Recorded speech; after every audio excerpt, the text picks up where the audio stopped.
Escuché a mi hijo borracho decir: le he estado sacando dinero durante años y aún así ella cree que soy su hijo real, mientras sus amigos se reían a carcajadas. Esa noche quedé destrozada, pero nada me preparó para lo que descubrí después. Me alegra que estés aquí. Quédate hasta el final y dime desde qué ciudad ves mi historia. Quiero saber hasta dónde ha llegado. Jamás imaginé que al servirme la segunda copa de vino mi mundo se rompería en dos. Desde el pasillo, apenas doblando la esquina, escuché la voz de Diego, más alta de lo habitual, ebria, con una risa exagerada, hablando con sus amigos, convencido de que yo dormía o de que los años me habían dejado sorda. Es tan tonta que ni siquiera se da cuenta de que no soy su verdadero hijo. Llevo años vaciándole las cuentas. Aquella carcajada áspera, estruendosa, me encogió como si fuera el chiste contado desde un escenario invisible. No lloré, no grité, no irrumpí en la sala. Me quedé inmóvil, con la copa temblando y la alfombra clavándose en mis dedos mientras el chardonnay golpeaba el cristal y pensaba absurdamente que acababa de limpiar el piso. Él lo sabía, y yo, ingenua, planeaba contárselo algún día, cuando mi hermana me entregó a su bebé en la sala de espera y susurró: solo por un tiempo. Ese tiempo se volvió eterno, pañales, loncheras, corazones rotos, solicitudes universitarias. Fui mamá, siempre mamá, y aún así él me usó. Me escabullí hasta la cocina, dejé la copa sobre la barra y miré el jardín que sembré para él, girasoles y chícharos, mientras el zumbido en mis oídos repetía: no soy su verdadero hijo. Parecía que las rodillas raspadas, las juntas escolares y las navidades no valían nada. Las noches en vela, cuidándolo de pesadillas y fiebres, eran invisibles. No llevaba mi sangre, pero lo amaba más que a mi propia vida, y ahora no lo reconocía. Debí gritarle, pero mis piernas cedieron y terminé sentada en el piso frío, como un aparato descompuesto. Entendí algo punzante. Crié a un hombre que confunde amor con una tarjeta de débito, y no sé qué duele más, que lo dijera o que lo creyera. Subí las escaleras con cada peldaño pesándome, abrí el closet tras los abrigos de invierno y saqué la caja metálica oxidada. Mis dedos marcaron la combinación por memoria. Dentro estaba la carta de mi hermana, escrita con su letra frenética, pidiéndome que cuidara de Diego solo por un tiempo. Su mente ya estaba rota. Ella lo sabía, yo también. Prometió volver, y ese entretanto se convirtió en mi vida entera. Volví a leerla. Olía a pasado, tinta y lágrimas secas. Él debió hallarla y convertirla en arma. Miré fotos, dibujos de kinder, la taza de mejor mamá. Pura farsa. Nunca preguntó nada, pensé que no necesitaba hacerlo y quizás solo esperaba su momento. Antes del amanecer, con la casa en silencio, abrí otra vez la caja. La carta seguía doblada con exactitud. Examiné los pliegues, preguntándome si Diego la habría leído y acomodado con cuidado, o si yo dejé una pista obvia que lo llevó directo a mi vulnerabilidad. Sentí la bofetada de la realidad. Fui tan ciega al confiar que él me veía como madre, solo porque yo actuaba como tal. Pensé que el amor me hacía inmune. Pensé que estaba a salvo. En esa caja había más que solo una carta. Había cosas que había enterrado, documentos, fotos, las notas médicas de mi hermana, pruebas de cuánto tiempo lo había estado protegiendo, de todo lo que había sacrificado, de lo mucho que no le conté porque no quería que sintiera que no era querido. Y ahora lo usó. Me usó. Miré las fotos familiares que colgaban por toda la sala. De pronto parecían decorado. Recuerdos montados de una vida que yo creía que compartíamos. Debí notar las señales, la frialdad en su voz, la manera en que se ofrecía a revisar mi correspondencia, a ayudarme con los pagos en línea, las veces que juraba haber enviado algo que nunca llegaba, pero no quería desconfiar. Era mi niño, quería seguir creyendo que lo era. El duelo no solo es por la muerte, es también ver con claridad a alguien que amas y darte cuenta de que nunca te miró igual. Así que me quedé ahí, con la caja sobre las piernas, y lo susurré una vez más. Pero esta vez sin esperanza. Eras mi niño. Pero ya no lo eres. Al día siguiente intenté seguir. De verdad lo intenté. Tendí la cama. Puse agua a hervir para el té. Me puse de nuevo mi cardigan como si nada dentro de mí estuviera gritando. Pero cada movimiento se sentía fingido. Como si estuviera actuando en una vida que ya no era mía. Ese Diego que me decía, mamá, ya no existía. Esa versión desapareció. Y el hombre que tengo ahora es un desconocido que usó mi bondad como si fuera una chequera. Aún así, no dejaba de preguntarme, ¿por qué ahora? Si siempre supo que no era suyo, ¿por qué esperar tanto para usar eso contra mí? ¿Por qué sostener la farsa durante décadas solo para tirarla por la borda en una borrachera? A menos que no fuera algo repentino. Tal vez venía ocurriendo desde hace años. Y yo simplemente no quise ver. Fue entonces cuando abrí el archivador en el estudio. No sé qué esperaba. Tal vez facturas extraviadas, algunas declaraciones de impuestos viejas, pero mientras revisaba los papeles, sentí un nudo pesado formarse en mi estómago. Había retiros que no recordaba haber hecho.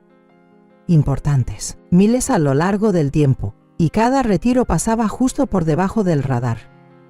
Lo suficientemente pequeño para no levantar alarma, lo bastante frecuente como para importar. Abrí mi aplicación del banco y revisé meses, luego años. Después los imprimí todos. Luego vinieron las cartas. Encontré sobres que pensé que ya se habían enviado. Cosas que le pedí a Diego que llevara al correo por mí. Cartas a la oficina de pensiones, la cuenta del agua, un cheque para una organización benéfica local. Todo seguía ahí, sin enviar, y entre ellas, escondida, una copia de una solicitud de préstamo que no recordaba haber firmado. Mi nombre, mi dirección, mi número de seguro social, pero la letra no era mía. La firma me resultaba conocida, no mía, pero parecida. Lo suficientemente parecida como para engañar a alguien que no mirara con atención. El monto del préstamo, $15,000 con 0 centavos. Sentí náuseas. Me temblaban las manos al pasar las hojas. Arriba estaba el nombre de una financiera que jamás había oído, una prestamista solo digital, de esas donde las verificaciones de identidad son casi inexistentes. De pronto recordé aquella vez que mi tarjeta fue rechazada en la farmacia y cómo Diego se rió diciendo que seguro era una falla del sistema. Recordé cómo se ofreció a encargarse de todo y luego me trajo un helado, como si fuera un hijo queriendo compensar una travesura sin importancia, pero no fue inofensivo, fue una prueba. Y la fallé. Me dejé caer al suelo del estudio, con las piernas rendidas bajo mi cuerpo. Las paredes de esta casa parecían cerrarse sobre mí. Cada foto, cada tarjeta de Navidad, cada pedazo de prueba de que había entregado mi vida a una mentira. No fue solo una traición, fue un robo. No solo de dinero, fue de confianza, de tiempo, de identidad. Diego no había cometido un error. Tomó una decisión. Y yo necesitaba empezar a tomar las mías.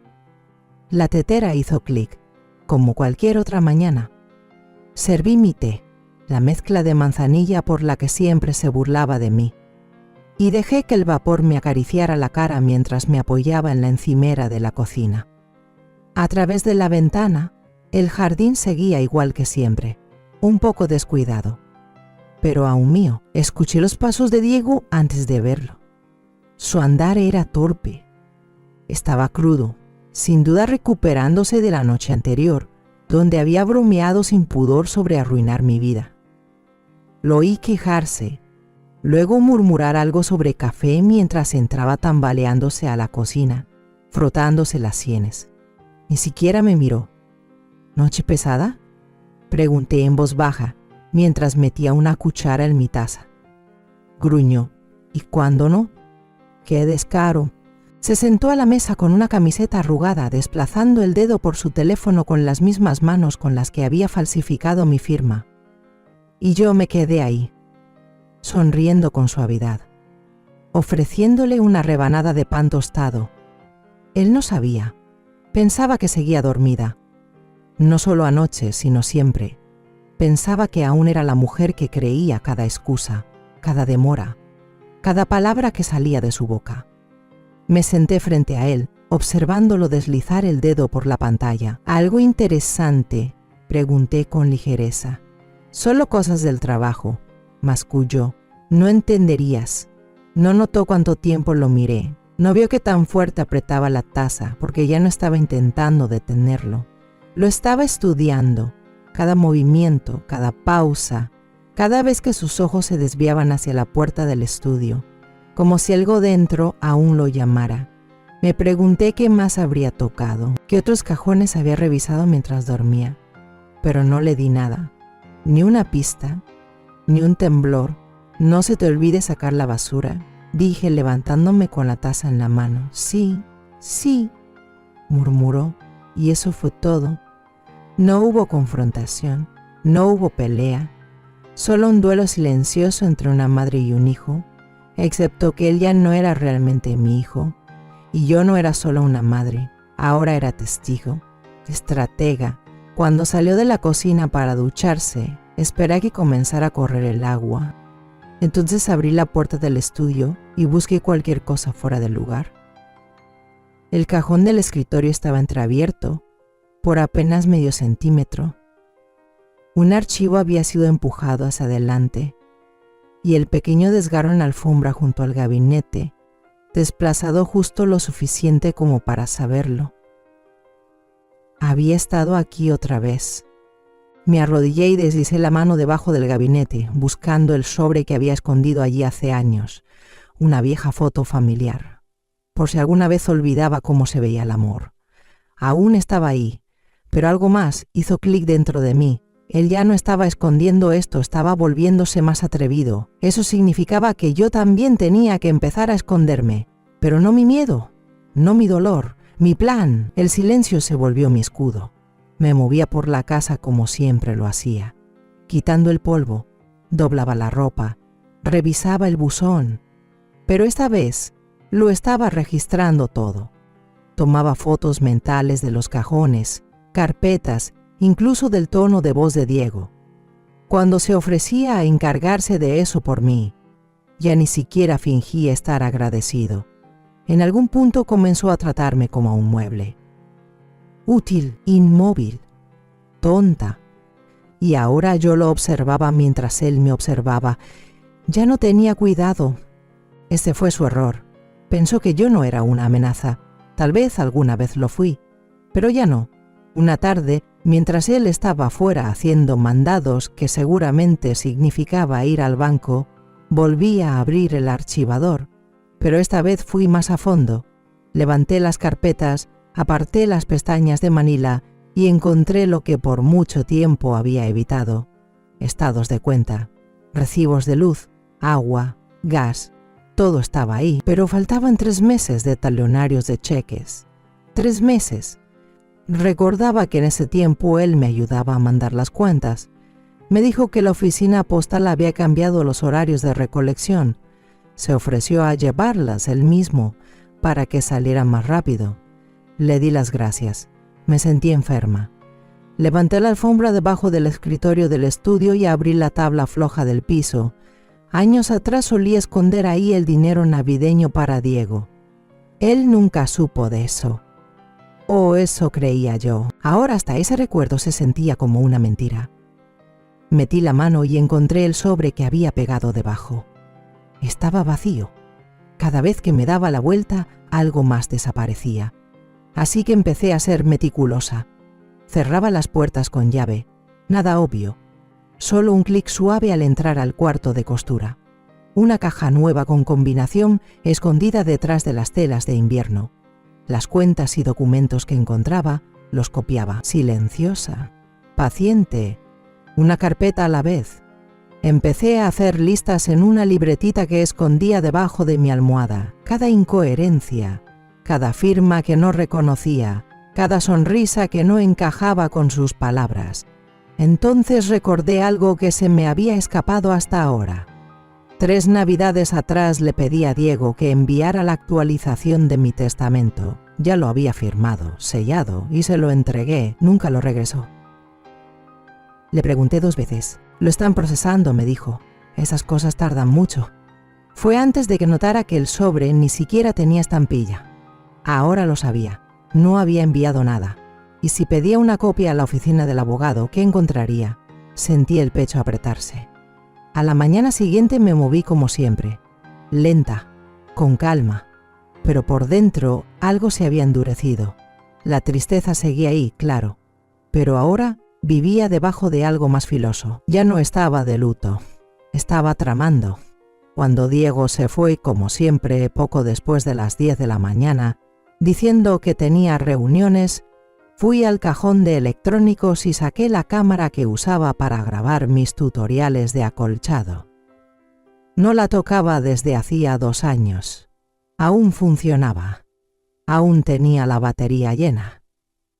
Esa tarde la instalé arriba del librero en el estudio, escondida entre álbumes de fotos y viejas ediciones de Reader's Digest, con el lente apuntando directo a los cajones de mi escritorio, por si él volvía a husmear. Necesitaba pruebas. Verifiqué el ángulo. Presioné grabar. Cerré la puerta con suavidad detrás de mí. Más tarde esa noche me senté en el cuarto de costura. Mi santuario. El único lugar que nunca le interesó a Diego. Solía llamarlo la cueva tranquila de mamá, y yo lo dejé creer que era inofensiva. Un lugar de hilos y telas. Pero ahora era mi sala de guerra. Entré con mi computadora y conecté la cámara a través de una app privada. Cada noche me sentaba ahí, cosiendo mi colcha mientras revisaba las grabaciones del día. Pasaron 2 días. Nada.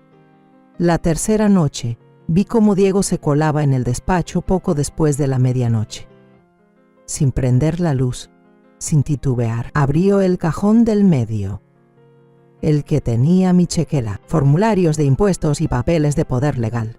Sus dedos se movían con soltura, tranquilos, como si ya lo hubiera hecho 1000 veces.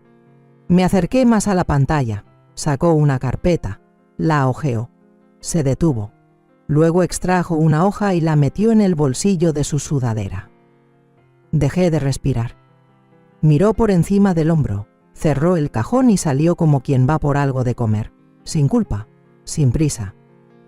Como si fuera rutina. Puse pausa y me quedé viendo el cuadro congelado. Su rostro medio iluminado por la luz de la luna. La boca con una leve sonrisa. Me quedé ahí un buen rato, la mano aún sobre la tela en mi regazo. Luego agarré mi libreta y escribí una sola palabra. Basta. Al día siguiente cambié mis contraseñas de banca en línea, sin hacer ruido, con cuidado. Luego pedí cita con una abogada nueva, usando el nombre de una fundación con la que solía colaborar. Él no la reconocería. Y abrí un apartado postal en una oficina de correos 2 pueblos más allá para que ya no llegara correspondencia a la casa. No notó nada. Cuando preguntó por qué no cociné esa noche, le dije que me dolía la cabeza. Cuando se burló de que mamá se anda volviendo olvidadiza, me reí con él, porque eso era lo que quería, que yo me olvidara, y por eso era peligrosa. La abogada no se inmutó cuando le mostré los documentos, pero sus ojos lo dijeron todo. Me habían robado. Lento, con destreza, sin una pizca de remordimiento. Su nombre era Patricia Medina. Callada, aguda, 40 y tantos, con las mangas arremangadas, como si no tuviera tiempo para rodeos. No necesitaba toda la historia, solo las pruebas. Le entregué copias de los estados de cuenta, impresiones de las grabaciones de mi cámara y el documento falsificado que saqué del archivador. Leyó en silencio, pasando las páginas con una precisión quirúrgica que de algún modo lo hacía sentir aún peor. Cuando al fin levantó la mirada, sus palabras fueron suaves, medidas. Esto no es solo robo de identidad, es abuso financiero sostenido. Sentí que la garganta se me cerraba, pero no lloré. Ya había pasado esa etapa. Patricia acercó la carpeta. Estas firmas definitivamente no son tuyas. Y por la frecuencia y los montos, estamos hablando de más de $50 que fueron drenados de tus cuentas durante 5 años. 50.000. El número no parecía real, pero lo vi en blanco y negro.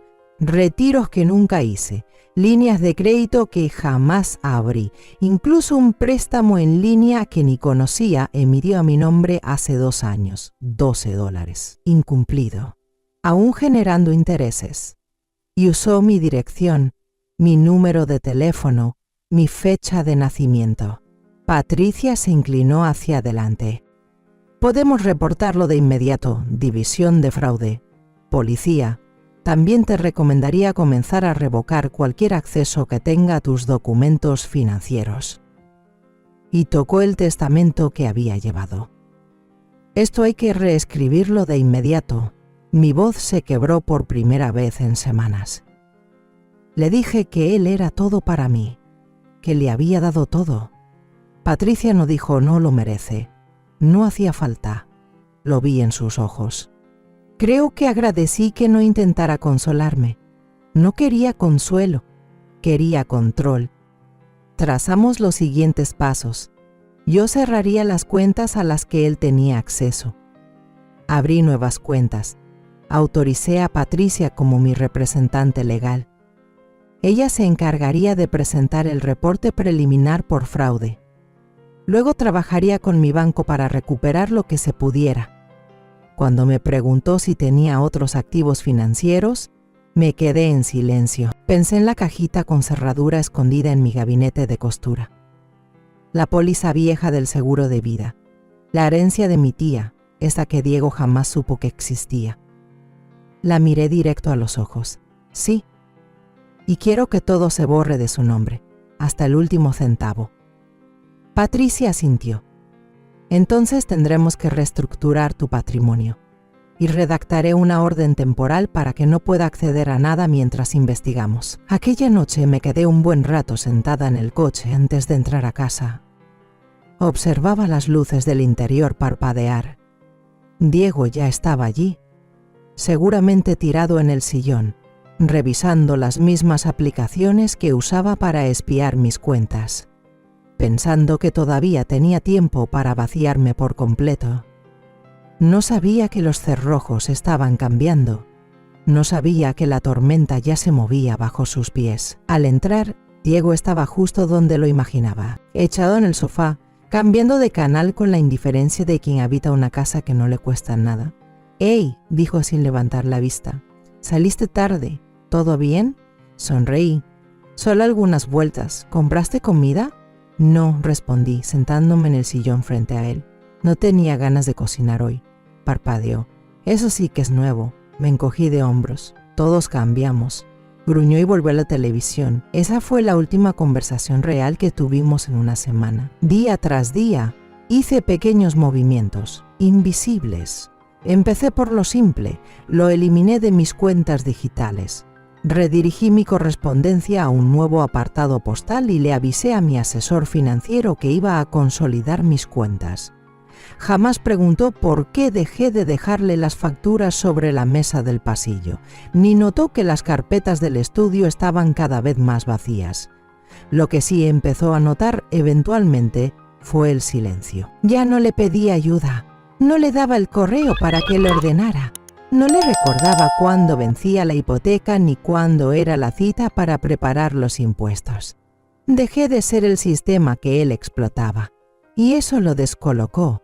Empezó a rondarme más, a meterse en el estudio sin razón, a soltar preguntas raras en la cena como: «Oye, ¿alguna vez hiciste algo con esa herencia de la tía Ruth? ¿O con qué banco pusimos los servicios a tu nombre?». Yo solo sonreía. «Tú te encargaste de eso, ¿no te acuerdas?». No insistía. Aún no, porque seguía creyendo que tenía tiempo. Pero mientras tanto yo cerraba cuenta tras cuenta. Abrí una nueva a nombre del fideicomiso que Patricia y yo habíamos creado para la planificación del patrimonio. Cambié el depósito directo de mi pensión del Seguro Social. Incluso cerré la cuenta que pagaba los impuestos de la propiedad y los cubrí por adelantado, por si acaso. Esa misma semana reescribí mi testamento, en una oficina pequeña y silenciosa en el centro, sin ceremonias, sin abogados que conocieran a Diego desde que era niño, solo Patricia. 2 testigos y mi firma. Su nombre no apareció ni una vez, y por primera vez en décadas sentí que podía respirar. Esa noche regresé a casa y escuché a Diego hablando por teléfono, riéndose con alguien sobre el comportamiento raro de mamá últimamente. Dijo que probablemente ya estaba perdiendo la cabeza. Me quedé en el pasillo escuchándolo burlarse de mí. Seguía convencido de que yo no me daba cuenta de nada. Creía que el silencio era debilidad. No tenía idea de lo que el silencio podía lograr. Seguía pensando que el dinero era suyo, que yo era demasiado frágil, demasiado cansada, demasiado blanda para moverme sin él. No había notado hasta dónde había llegado ya. La segunda reunión con Patricia se sintió distinta. Esta vez llegué con la cabeza en alto. No arrastrando un folder lleno de daños, sino llevando una lista clara de lo que quería ahora. Lo llamamos planificación patrimonial, y eso fue exactamente lo que le dije a Diego que estaba haciendo. Ya sabes, por si acaso pasa algo, comenté mientras tomábamos café. Sonreí. Tienes razón.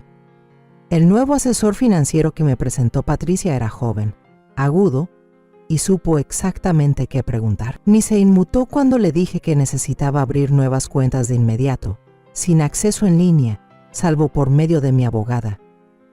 Asintió y se puso manos a la obra. Al terminar la semana, ya tenía 3 cuentas nuevas: jubilación, emergencias y otra para inversiones a largo plazo que no había tocado desde que Diego estaba en la prepa, todas bajo el nuevo fideicomiso, todas protegidas. Le di poder legal a Patricia, se lo quité a Diego. Su nombre seguía allí en negritas desde hacía años, cuando pensaba que estaba siendo previsora por si algo llegaba a pasarme.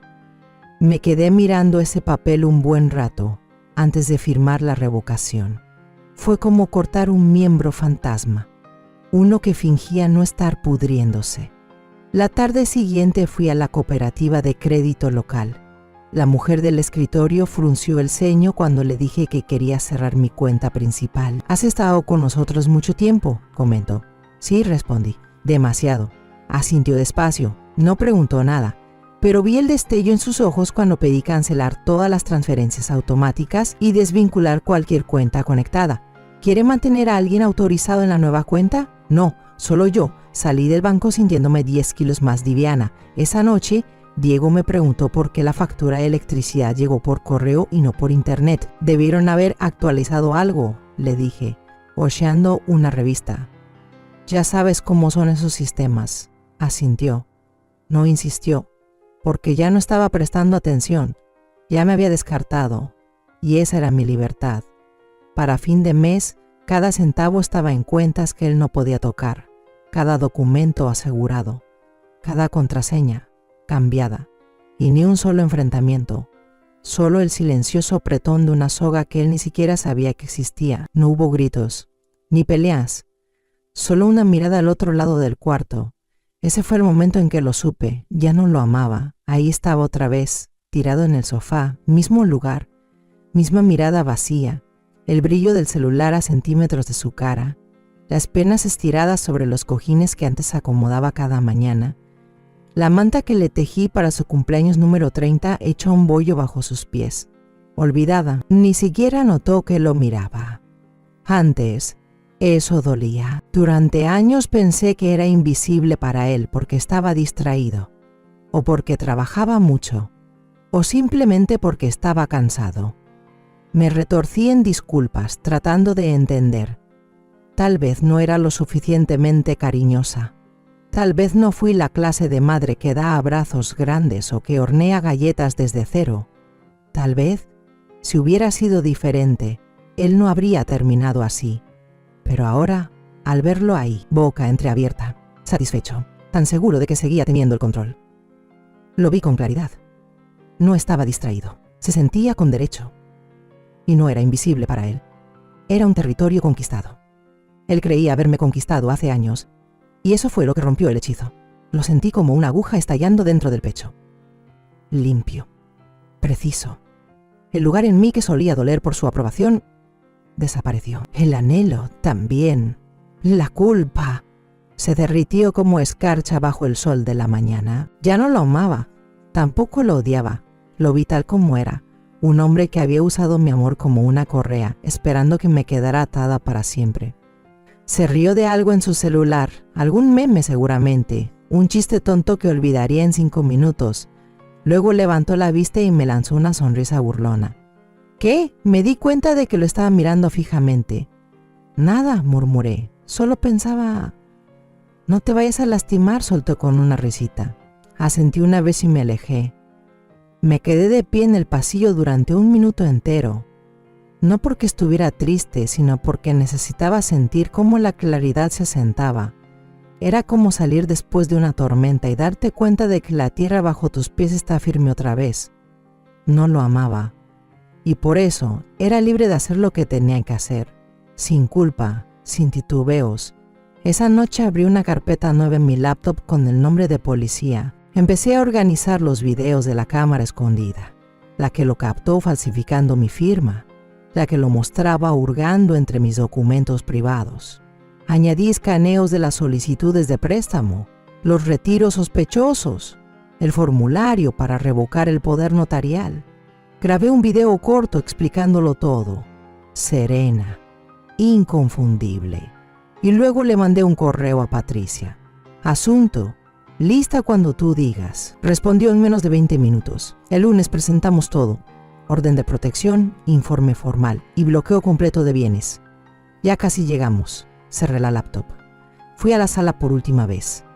Diego ya estaba medio dormido. La televisión parpadeaba frente a él, pasando un capítulo repetido de alguna serie que ni le importaba. Lo miré como se mira a un desconocido en el metro, alguien que uno conoció alguna vez, pero que ahora no tiene nada que ver con tu camino. Apagué la luz y lo dejé ahí. Antes lloraba al llenar formularios. Ahora estaba presentando cargos. Y por primera vez en años me sentía intocable. Llegó el lunes. No sentí nervios. Me puse una blusa azul marino, la misma que usaba cuando trabajaba en recepción en la clínica. Me recogí el cabello como antes de que Diego me dijera que parecía una señora. Incluso me puse aretes, unos pequeños de oro. Mi versión de armadura. El juzgado estaba tranquilo, fresco. Todo olía a papel y limpiador de alfombra. Patricia me recibió en el pasillo con una carpeta en la mano. Una vez que esto se presente, dijo con suavidad, todo cambia. ¿Estás segura de que estás lista? No dudé, más que lista. Ella sonrió, no con lástima, con respeto. Primero nos reunimos con un investigador de fraudes. Le mostré todo, las grabaciones de Diego entrando al estudio a escondidas, los cheques falsificados, las comparaciones de firmas. Respondí con claridad, sin temblar. Cuando me preguntaron si creía que Diego era un peligro para mí, los miré directo a los ojos y dije, no necesita los puños para hacer daño. Miren lo que ya hizo. Luego vino la orden de protección. Patricia ya había llenado casi todo. Solo firmé. Lo notificarían en las próximas 48 horas. Después de eso tendría prohibido legalmente acceder a mis cuentas, contactar a mi abogada o entrar a mi propiedad sin permiso por escrito. No solo estaba recuperando mis finanzas, estaba recuperando mi casa. La orden de desalojo tardó un poco más. Patricia dijo que tenía que estar a prueba de todo, sin vacíos legales, sin demoras. Diego tendría 30 días desde la notificación para irse, pero en cuanto recibiera esa carta, sabría que el juego se había acabado. Y cuando ella deslizó el sobre hacia mí por la mesa, pesado, sellado, no sentí alivio, me sentí preparada. Esa tarde entré al solarium e invité a Diego a un brunch para el siguiente fin de semana. Como en los viejos tiempos, dije. Él alzó una ceja. Tú no eres de ponerte sentimental, respondió. Sonreí. Solo tenía ganas de hacer algo bonito. Aceptó sin decir palabra. ¿Y cómo no lo haría? Todavía creía que yo era su tonta. El resto de la semana me preparé en silencio. Escaneé copias de respaldo de todos los documentos legales en 2 memorias USB distintas. Le mandé una copia a Patricia por correo electrónico y guardé otra en una carpeta marcada como entrega del solarium. Cambié los códigos del sistema de alarma. Solo yo conocía los nuevos. Incluso encontré la vieja caja fuerte en el closet del pasillo y reinicié la combinación. Ahí guardé cada documento que todavía tenía mi nombre y ninguno con el suyo. Él venía y se iba como siempre. Comía la comida que yo compraba, usaba el internet que yo pagaba, dormía bajo un techo que yo mantenía en pie. Pero esta vez no parpadeé, porque él no sabía que las paredes ya se le estaban cerrando. Pensaba que era solo un brunch que me estaba ablandando, que lo extrañaba. Y por primera vez lo dejé creerlo, solo lo suficiente para entregarle el sobre. La mesa estaba puesta exactamente a las 10 de la mañana. Usé la vajilla azul que tanto le gustaba, esa con la que siempre se lucía frente a los invitados, como si fueran suyas. Preparé la ensalada de huevo que alguna vez llamó lo único que cocinas bien. Incluso le hice su café favorito.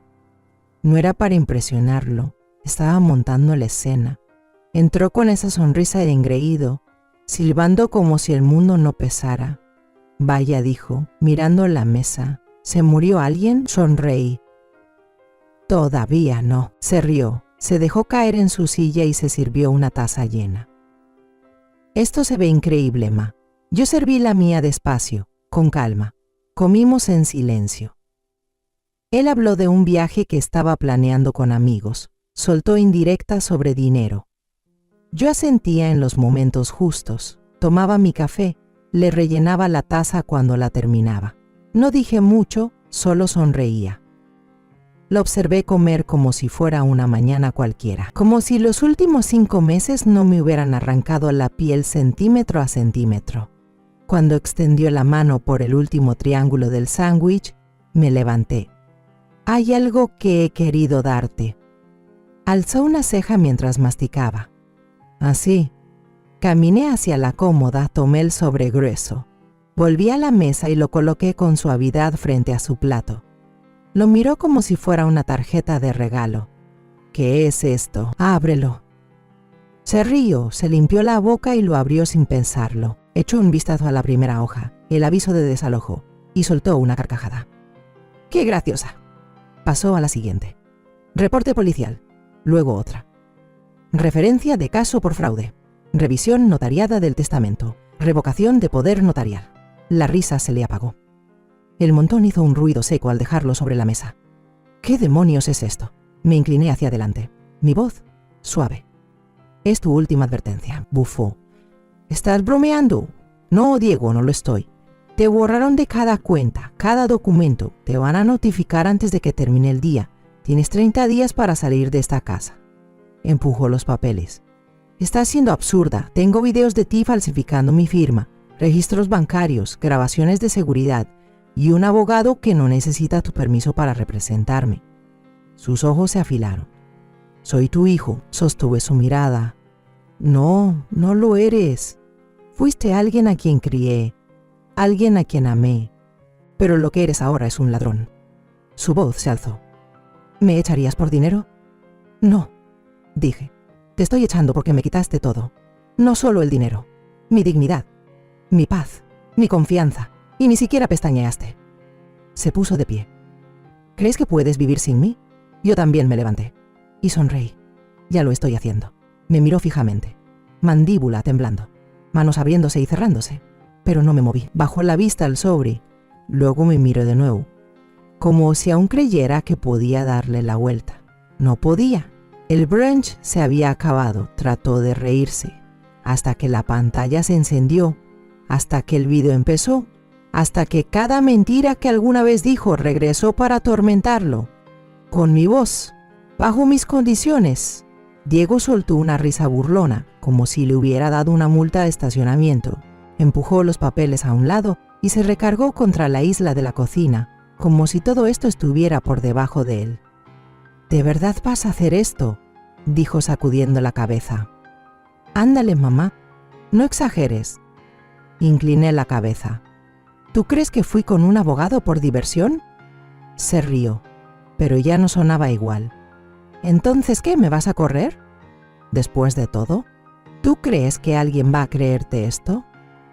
No respondí. En lugar de eso, abrí el cajón debajo del aparador. Ese que él siempre ignoraba. Saqué mi tablet. Ya estaba lista, ya estaba cargada. La puse sobre la mesa, entre los dos. Presioné play. Al principio hubo silencio. Luego la pantalla se iluminó en blanco y negro. El estudio, mi escritorio.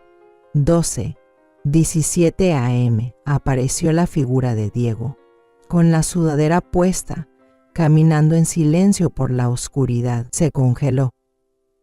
El video lo mostraba hurgando entre mis formularios de impuestos. Luego, abriendo el cajón del centro, sacando un talonario de cheques, levantando una hoja hacia la luz, tomando uno de mis documentos y metiéndolo en su bolsillo, claro como el agua. Retrocedió del monitor, con las manos medio levantadas. ¿Qué carajos es esto? Tú, robando a la mujer que te crió. Soltó una carcajada nerviosa. Esto no prueba nada. Yo podría haber estado... No he terminado, dije, cortándolo. Deslizé hacia el siguiente clip, el donde firmaba mi nombre en una solicitud de préstamo. Lo grabé desde la sala de costura, con el zoom desde el vidrio cuando él no sabía que lo observaba. La caligrafía coincidía con la de la solicitud falsificada. Mismo bolígrafo. Misma esquina del escritorio. ¿Todavía te vas a hacer el tonto?, pregunté. Abrió la boca, la cerró. Luego frunció el labio. ¿De verdad vas a arruinarme la vida por esto? No, dije con calma. Eso lo hiciste tú. Empujé hacia él la revisión del testamento. Ya no eres beneficiario de nada. Ni la casa, ni el seguro, ni siquiera el título del carro. Agarró los papeles. Los ojos le saltaban de un párrafo a otro como si buscara una salida legal.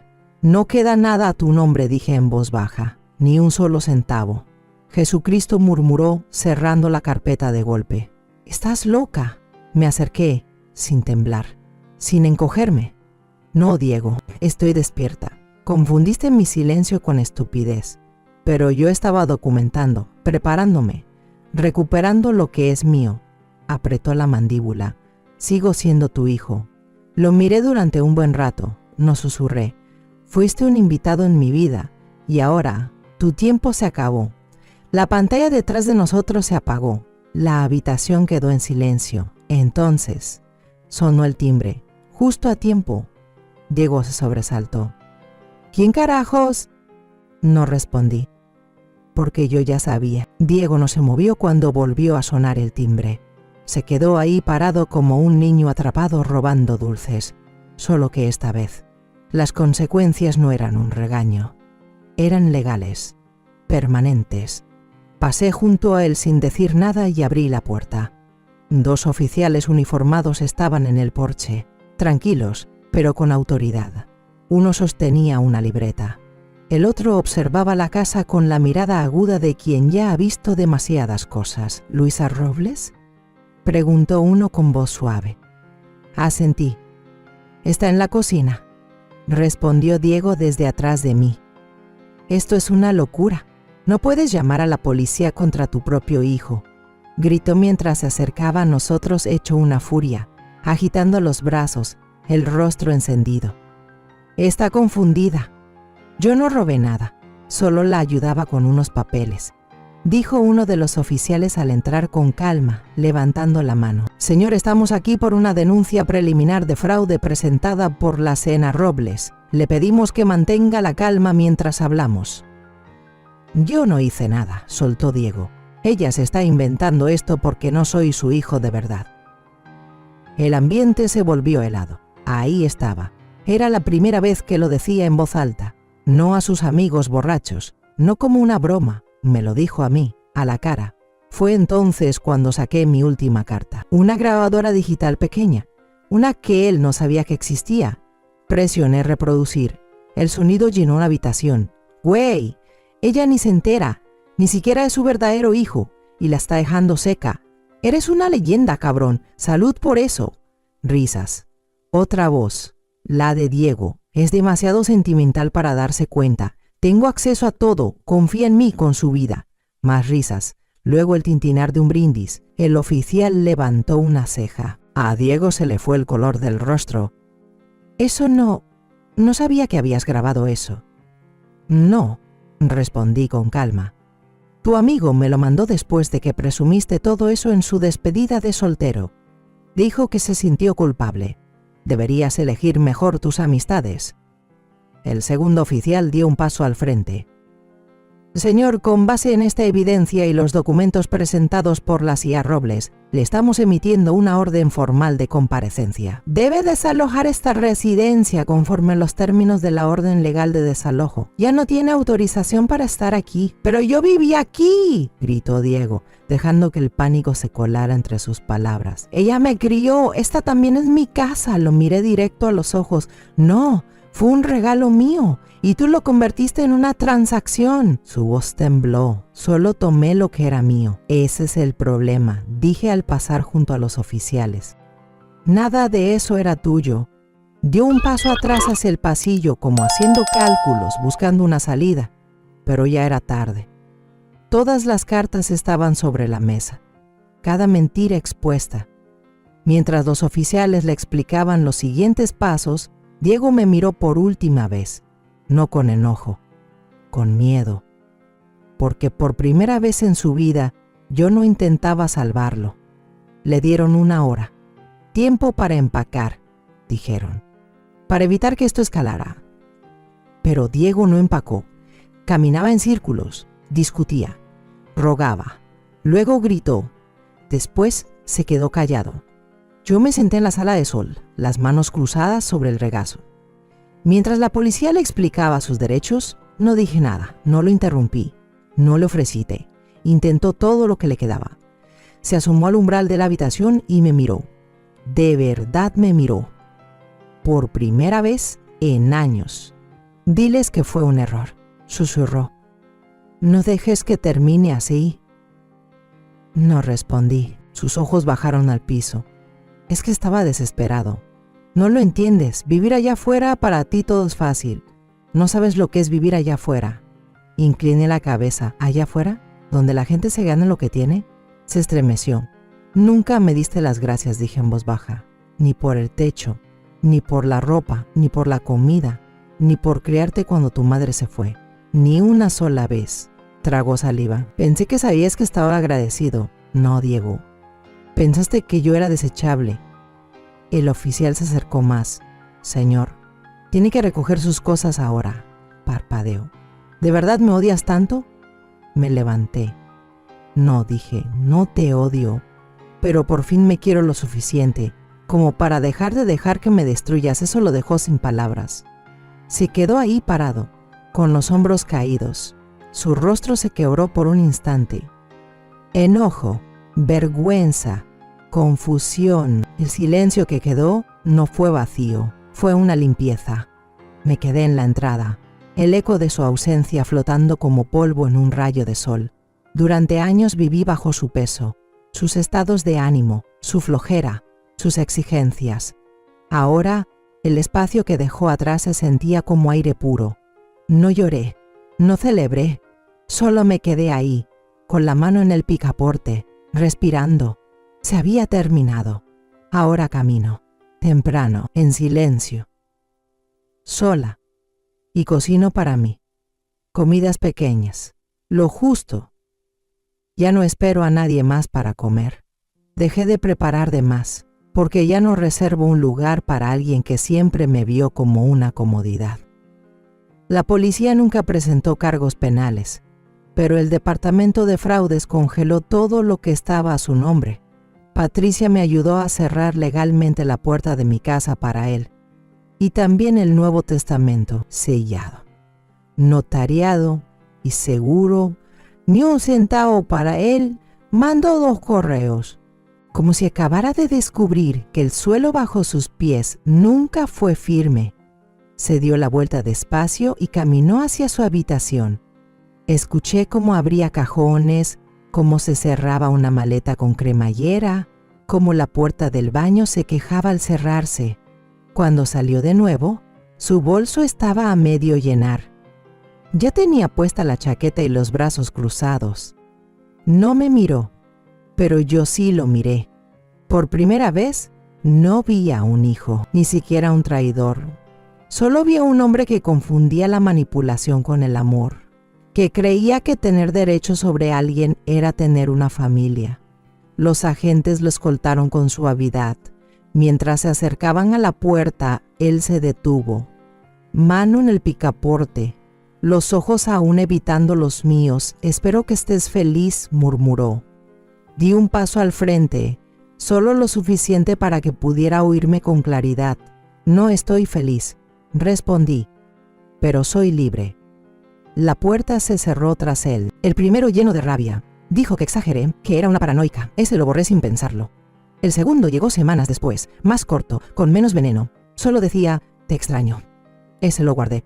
No porque le creyera, sino porque me recordó algo que yo misma le dije cuando tenía 12 años y estaba castigado por mentir. Solo pides perdón cuando pierdes lo que dabas por hecho. Nunca respondió a esa lección. Tampoco respondió esta. Y la semana pasada, mientras servía té y pasaba los panecillos, alguien preguntó, «¿Sabes algo de tu hijo?». No dudé, sonreí y respondí, «Él nunca fue realmente mío. Pero ahora por fin yo sí lo soy». Nadie preguntó qué quise decir. No hizo falta. La primera mañana, sin la sombra de Diego, me desperté antes de que el sol tiñera de rosa las cortinas. El silencio ya no era una alarma del vacío, sino una manta tibia que me cubría entera. Preparé café de olla con canela y piloncillo, olor que se metió en cada cuarto como si bendijera los rincones donde antes reinaba la desconfianza. Abrí la puerta principal para dejar que entrara el aire fresco y el canto de los gorriones. Ahí, en el umbral, vi mi reflejo en el vidrio. Pelo entrecano recogido, la blusa azul marino que se volvió mi talismán y esa arruga nueva en la frente que ya no me afea, me firma. Caminé hasta la veterinaria del barrio, la que queda frente al Mercado Juárez, y donde nunca pasaba sin acelerar el paso porque pensar en mascotas me recordaba la energía que me faltaba para cuidarlas. Ese día crucé la calle con paso firme. El letrero decía adopciones sin costo y el mostrador olía a serrín limpio. Entre jaulas y maullidos un cachorro mestizo, color cajeta, me miró con la cabeza ladeada. Tenía una mancha blanca en el pecho, como un botón mal cosido. Su mirada no pedía perdón ni permiso, solo compañía. La chica del refugio me explicó que lo encontraron en un baldío, que era cariñoso y que aún no tenía nombre. Firmé los papeles, pagué las vacunas, compré un collar rojo y lo subí al coche. En el retrovisor sus ojos brillaban como si entendiera que yo también estrené libertad. Lo llamé Milagro camino a casa, porque eso era, la prueba viviente de que todavía podía dar amor sin convertirme en víctima. Al llegar, le mostré el jardín abandonado. Olisqueó los girasoles secos y saltó entre los tallos sin culpa. Yo, mientras tanto, arranqué hierbas, podé las ramas muertas, abrí la manguera y dejé que el agua corriera sobre la tierra reseca hasta que olió a verano recién nacido. Cada gota era un juramento de que ningún recuerdo marchito tendría más poder que la raíz de algo nuevo. Esa tarde Milagro se quedó dormido a mis pies mientras ordenaba la sala. Guardé en cajas las fotografías familiares que colgaban como fantasmas en las paredes y las llevé al ático. La casa se sentía ligera, como si aligerar los muros despejara también los huesos. Pinté la pared principal de un verde pálido que vi en la revista de la abogada Patricia. Cada brochazo cubría la huella de los puños que Diego dejaba cuando azotaba puertas. Al terminar, el color parecía brillar solo. Una aurora boreal doméstica que ningún pasado podía nublar. Durante días descubrí qué hacer con la quietud. Leí novelas de misterio que siempre pospuse. Prendí velas de lavanda sin pensar en que el olor pudiera molestar a alguien. Bailé boleros de tríos con la escoba por pareja, hasta que el corazón me palpitó en el cuello. Milagro corría detrás, ladrando con su voz de juguete, y yo reía tan fuerte que el eco se repetía en las ventanas como una amiga fiel. Varios vecinos, que antes ni saludaban, se acercaron a la reja para preguntar por el perrito. Les contaba que se llamaba Milagro y que juntos estábamos aprendiendo a empezar de cero. Sus sonrisas eran un puente que me sacaba del aislamiento. Acepté invitar a Rosita, la señora del puesto de tamales, a tomar chocolate caliente un domingo. Hablamos de plantas medicinales y de lo rápido que crecen los nietos. y en su charla me reconocí humana. No caso de escándalo. A mediados de mes abrí la caja de costura, pero esta vez no para esconder documentos, sino para coser una cobija nueva. Usé retazos de camisas viejas, incluidas varias de Diego que encontré en el cesto antes de donarlas. Corté cada pieza en cuadrados, los giré hasta lograr un mosaico alegre y los bordé con hilo rojo, el mismo color del collar de Milagro.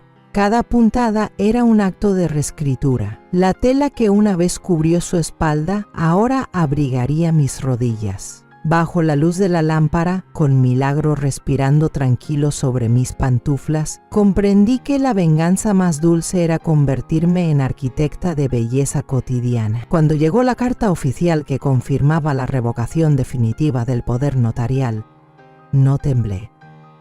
La deslicé en una carpeta etiquetada cerrado.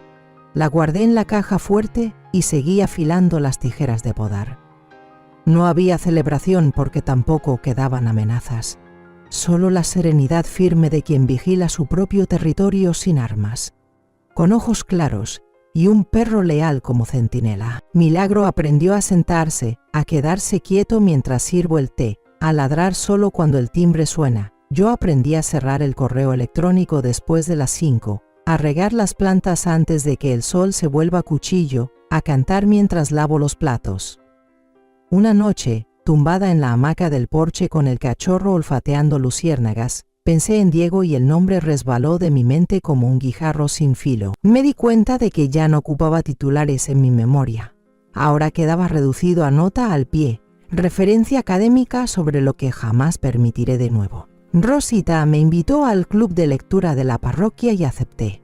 Las primeras líneas que leí en voz alta hicieron temblar mi garganta. No de llanto, sino de puro asombro. Mi voz seguía aquí, intacta, esperando turno.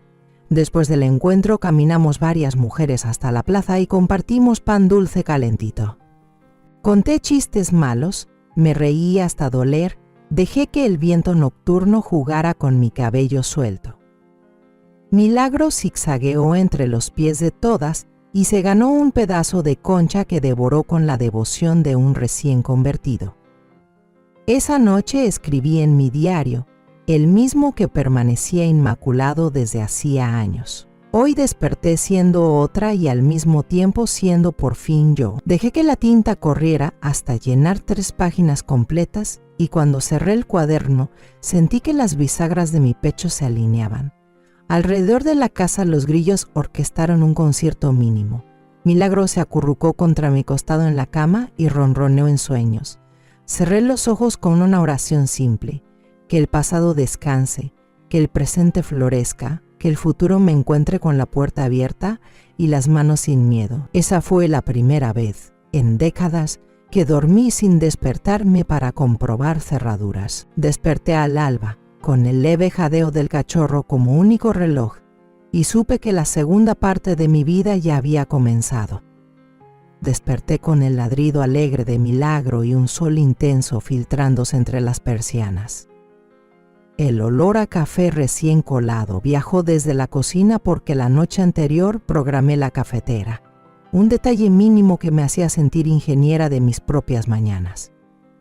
Mientras el perrito perseguía su cola sobre el tapete, encendí la radio y sonó un bolero de Los Panchos. Taraé sin vergüenza, como si la casa fuera un auditorio íntimo. Después, armada con un cuaderno nuevo, me senté en la mesa del comedor y tracé 2 columnas, lo que ya no soy y lo que quiero ser.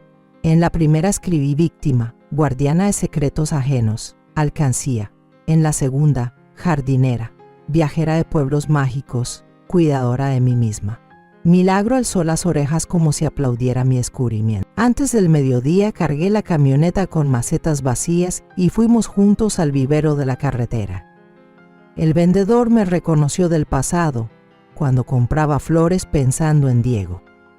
Esta vez pedí bugambilias, romero y un limonero pequeño. Él sonrió y dijo, «Qué gusto verla comprar para usted». Regresé a casa con las manos llenas de tierra y las uñas oscuras, feliz de sentir la savia en los dedos. Planté las flores a lo largo de la barda, colgué macetas de colores y posé una casita para colibríes que pinté de amarillo mostaza. Cada agujero en la tierra fue una despedida de los miedos que la habían compactado. Por la tarde llegó el cartero con un paquete certificado. Era la resolución definitiva del banco que recuperó $23,000. No salté ni grité. Solo toqué el sobre como quien palpa un músculo que volvió a moverse. Deposité el dinero en la cuenta del fideicomiso y aparté una parte para algo que soñaba desde joven: recorrer la ruta de las misiones en Baja California con una cámara desechable y un cuaderno de acuarelas. La sola idea me hizo temblar de emoción y un poco de susto, esa mezcla exacta que anuncia el crecimiento.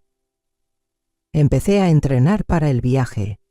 Cada mañana caminaba con Milagro hasta el cerro que vigila el pueblo. Al principio jadeaba a mitad de la pendiente, pero él tiraba de la correa como diciendo: «Vamos, vieja, claro que puedes». Al cabo de semanas subíamos sin detenernos y desde la cima veía mi barrio como un tablero armonioso. Allí arriba entendí que la perspectiva no es un regalo, se conquista paso a paso. El sábado asistí al club de lectura en la parroquia y llevé galletas de avena caseras. Leí un fragmento de mi diario frente al grupo. Nadie me debe completitud. Yo me basto y comparto lo que rebasa. Al terminar, las mujeres aplaudieron despacio. Rosita me tomó del brazo y susurró: «No sabes cuánto necesitábamos oír eso».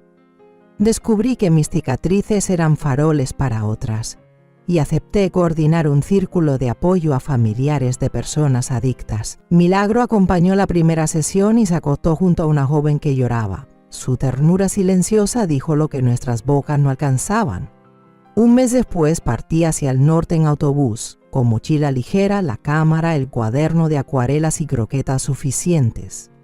En Loreto nos recibieron el mar esmeralda y un cielo limpio que parecía recién lavado. Dibujé la misión jesuita en tonos pastel, mientras Milagro olfateaba conchas. Es la historia de una madre que sacrificó toda su vida por sus hijos y nietos, y al final fue despreciada, utilizada y abandonada. Pero cuando ya no le quedaba nada que perder, se levantó, y esta vez vivió para ella misma. No la contamos para juzgar, sino para que quien escuche se detenga a pensar: ¿cuántas madres están sufriendo en silencio dentro de su propio hogar? Ahora tengo curiosidad por ti, que estás escuchando mi historia. ¿Qué harías si estuvieras en mi lugar? ¿Te ha tocado vivir algo parecido? Déjamelo en los comentarios. Mientras tanto, te dejo en la pantalla final otras 2 historias que son favoritas del canal y que sin duda te van a sorprender. Gracias por quedarte hasta aquí. Había turistas tomándose selfies, artesanas vendiendo pulseras y un coro de niños ensayando en la plaza, la vida completa en un cuadro sonoro. Por la noche cené tacos de pescado con salsa de mango y escribí a Patricia un correo con una foto mía sonriendo. Ella respondió con un emoji de fuegos artificiales. Seguimos la ruta a Mulegé, Santa Rosalía y San Ignacio. Cada pueblo entregaba una historia distinta. En la península la luna es tan grande que parece una lámpara de papel suspendida a nada de tu cabeza. Acampé una noche en la playa, Milagro se hizo un ovillo en mi saco y yo escuché el rumor del oleaje hasta quedar dormida. Allí comprendí que la soledad puede ser un lujo cuando no está invadida de amenazas. En Guerrero Negro me ofrecieron trabajo temporal en un centro de conservación de ballenas para traducir folletos turísticos al inglés. Preparé limonada con menta, invité a mis nuevas amigas y brindamos por los viajes que nos esperan. Incluso invité al cartero que había dejado de ver a mi vida como un apartado postal trágico y ahora la encontraba llena de postales de ruta. Milagro se paseaba entre las visitas con la cola en alto, orgulloso de su reino.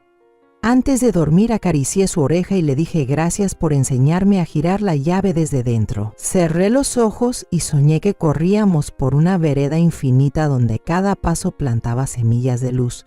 Al despertar comprendí que ya no esperaba un milagro, lo respiraba, lo alimentaba, lo sacaba a pasear cada mañana y le lanzaba una pelota para recordarme que el futuro, en las manos correctas, siempre regresa hecho juego. Contamos esta historia basada en hechos reales. Los nombres y lugares han sido cambiados para proteger la identidad de la persona involucrada. Acepté por una semana y cada mañana salíamos en lancha a observar los cetáceos. Ver un animal de 40 toneladas emerger junto a la embarcación te enseña la exacta dimensión de la humildad. Milagro, con chalecos salvavidas, ladraba a las colas gigantes como si desafiara al universo. Yo reía y le decía, tranquilo, campeón, ellos también migran para salvarse, igual que nosotros.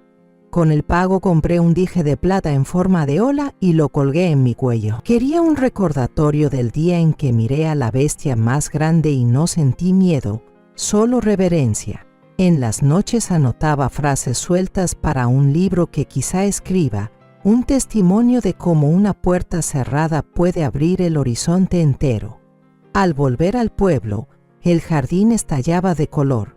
Las bugambilias se trepaban al portón y el limonero estrenaba brotes. Es la historia de una madre que sacrificó toda su vida por sus hijos y nietos, y al final fue despreciada, utilizada y abandonada. Pero cuando ya no le quedaba nada que perder, se levantó, y esta vez vivió para ella misma.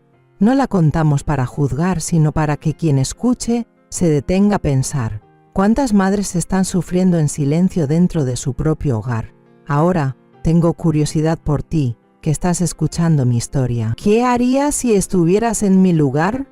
¿Te ha tocado vivir algo parecido? Déjamelo en los comentarios.